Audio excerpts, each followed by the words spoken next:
Okay, this is Exhibit A.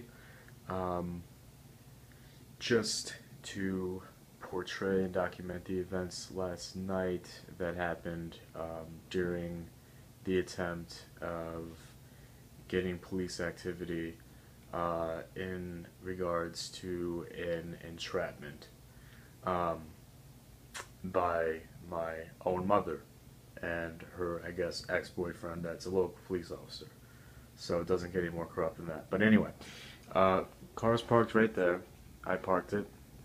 Um, and you say I got out, went through this door here, and this is the kitchen.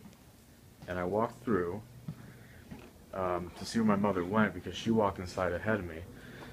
So she set her purse, for some reason, right here on this little laundry thing. I'm not sure why, because she was planning to leave right afterwards. So I come in following her, saw the purse, so I did a double take. I was like, okay, she's in her room, I don't know what's going on. And then I was like, well, somebody's got to go back to pick up from the scene of the abduction attempt or whatever that was in Willowbrook.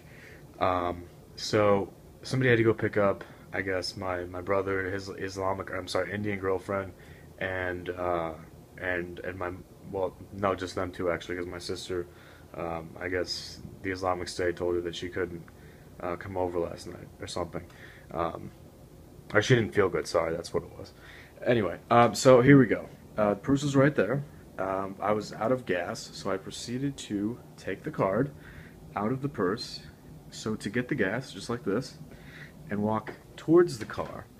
And in doing so, my mother had already somehow ran back to the car and had taken the keys out, which was really strange. So then she comes back in, asks me for my credit card to get gas, which doesn't really make sense, seeing as though she left her purse inside, and she was obviously very concerned about leaving the purse out as she went to go back in for the keys. So that's kind of grounds for entrapment, clearly. And next, we see that in her attempt to get my card, which I gave to her, I kept the card because I quite honestly was under duress. And when you're under duress, you can pretty much do as you please because people are provoking you and trapping you, and you become under duress. It's basically a defense to perceived crime. So if I would have used that card to say, get on a jet airplane and go far, far away, I could have done that. And that's a legal defense because I felt under duress, and I have the facts and all these videos to prove that. So, nothing would have happened. Only, she did leave. Okay, so going back, she did leave as she took the keys, so I couldn't go back and get my brother and his Indian girlfriend.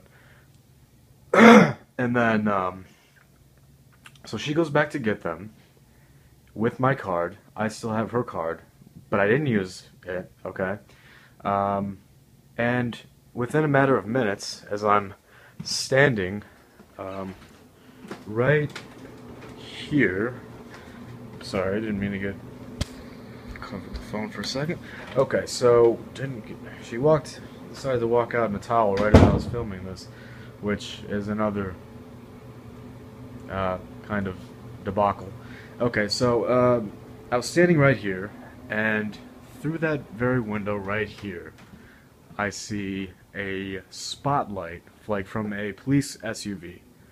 An all blacked out police SUV, I guess, is what I think that I saw. All I really saw was a extremely bright flashlight, coming from the vicinity right here, in front of the house where I guess they parked minutes after my mother left, which is, just kind of odd considering the events that took place in Willowbrook, which no crime was committed there. whatsoever, except maybe the fact that, um, you know, my family being under attack, and um, quite frankly, I really don't know what to say, because how could I know what to say? You know what I mean?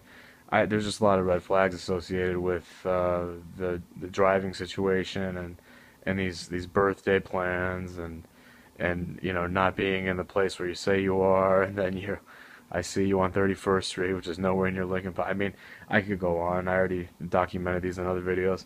So the point is, and then they banged on the door, the police. I think it was this door right here. I guess it would have been the Westchester police. And again, this is a very lower middle class town. They probably can't afford the best officers. They're going to be a little militant, probably fresh out of the Marines. Um, and they don't know me. They don't know a guy like me. Probably would never otherwise normally live here. And then they knocked on this window. And this is the kicker. I think once they shine their flashlight on that right there, baby. Yes, Israel! It didn't take long for them to leave. And you'll notice I have a book right behind it up against the window. And it is a Holocaust Survivor Cookbook. How about that? What are the odds? So, my guess is they saw that, realized they were probably messing with the wrong person. And maybe family, hopefully, if they can put that together. Cops are just, a lot of them are very uneducated. That's the reality. It's not a tough, it's kind of like being a